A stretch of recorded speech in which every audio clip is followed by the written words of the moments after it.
The Great Viet Victory. The Battle of Bach Dang and the Flight of Toghan narration, majestic, dramatic, and respectful tone. Triumphant historical music plays in the background, shifting to tense and somber as the battle begins. The date was April 9th, 1288.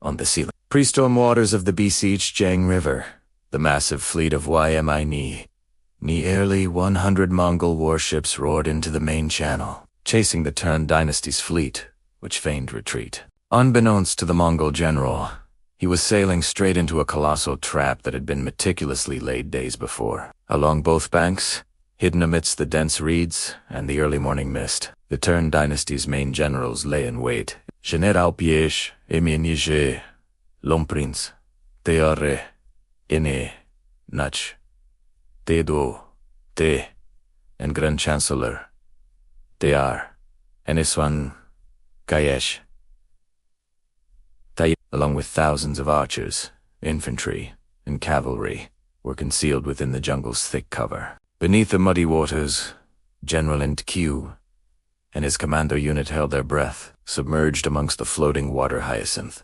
Downstream, Prince Tiaran Kachench Didi positioned 40 fighting ships and 20 fireboats. Beside him, General Nguyen Khoi, with his 5,000 elite Divine Wing troops, waited to tighten the noose from the lower river mouth. Every soldier, every commander, waited for the single signal from TRNG, Kayanich Mountain, where the Supreme Commander Ku, Sese, Inehe, T,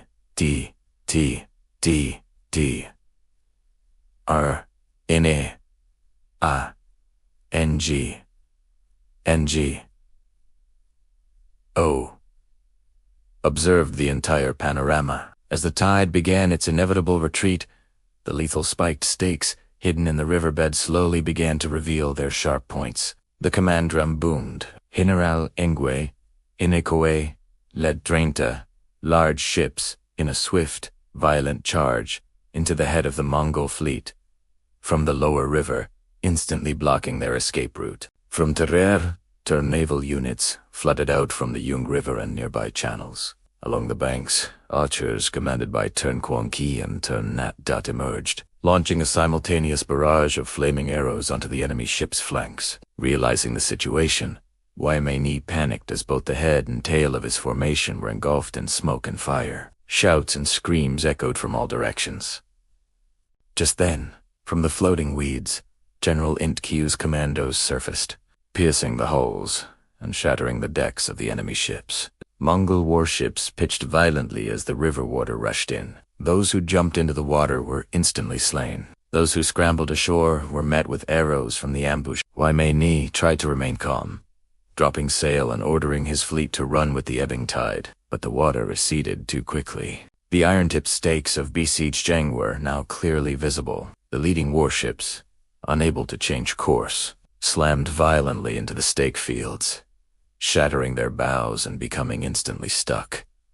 Water poured in, sinking the ships rapidly. The remaining ships piled into each other, creating a chaotic, solid logjam. Seeing the disaster, General Fontip quickly ordered his troops to disembark onto the riverbank to organize a But as they touched the shore, Supreme Commander Heo himself led his cavalry, charging out from the forest's edge, crashing directly into the landing party. In the midst of the chaos, General N. Can de S fireboats laden with dry firewood and gunpowder slammed into the congested mass of ships in the middle of the river. The collisions triggered huge explosions. The densely packed ships, combined with the wind blowing from the sea, created a raging sea of fire that spread to the largest warships. The entire section of the besieged Jiang River was engulfed in flames and thick, blinding smoke. General Nui Unkui then led the vanguard in a fierce close-quarters combat, eliminating the last pockets of resistance. The Mongols were broken,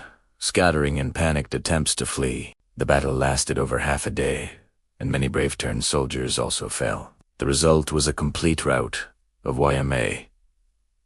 Nisenabal, Forse. Mongol bodies littered the river, the blood staining the great river red. Ymi and Fantip were captured alive, along with a handful of survivors. Over half of the Mongol fleet and their war material were sunk, the rest captured by the Tern army. This marked a magnificent victory, repeated once again on the legendary river of Viet. It was the zenith of strategic genius, the resilience of a determined people, and the decisive blow that extinguished the invasion dreams of an entire empire. The Bisichjang victory remains a symbol of Viet's courage and wisdom. While the Mongol fleet was being annihilated at Bisichjang, in the northeastern mountains, the Mongol commander-in-chief, Toghan, began his perilous retreat. He divided his army into two directions.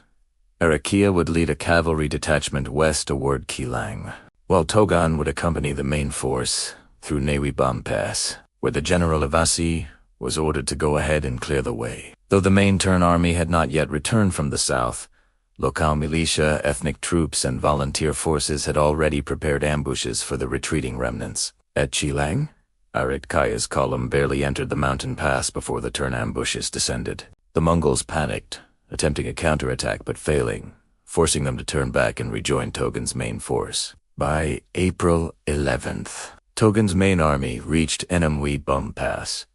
The column marched into a treacherous battleground of mist and steep mountains, a highly strategic choke point that the Tern forces had specifically prepared with hidden troops. As the Mongols moved deeper into the trap, a signal echoed. The Tern troops simultaneously ambushed Toghan's column from both mountain slopes. Boulders and flaming arrows rained down relentlessly. The Mongols dissolved into chaos, their formation shattering. Unable to resist, soldiers were struck by arrows or crushed by stones. Those who tried to climb the slopes were met by waiting Tern forces and annihilated. Facing disaster, Toghan ordered a bloody breakthrough, retreating toward the CMA River, escaping through the jungle toward the border. Abasi sacrificed himself, taking arrows to shield Toghan and break the encirclement.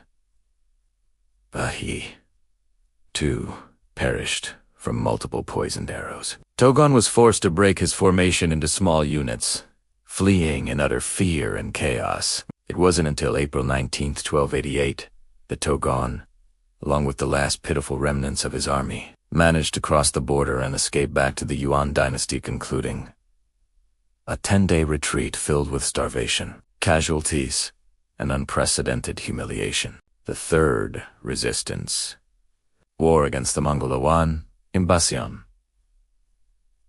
in 1288, closed with a brilliant victory on the Bch-Jiang River, in the Newibam forests, and over every inch of the enemy's desperate path of retreat. This was not just a battle, it was the resolute declaration of a small nation that we may be invaded, but we will never be conquered. The victory was the culmination of masterful strategy, iron will, and the ultimate courage of the entire Tern dynasty and its people. From Bch-Jiang in 938 to Bch-Jiang in 1288, the river once again bore witness to the heroic spirit of Viet. Subscribe to my channel. The legend of the Bch-Jiang River now concludes. Thank you for joining me on this incredible historical journey. This victory is a testament to national unity and ingenious strategy. If you are captivated by the military prowess and enduring spirit of Viet, hit the subscribe button right now. We will meet again on a new battlefield where the spirit of Viet rises once more, the Nanuyat River, in 1077. Subscribe and continue the historical journey with me.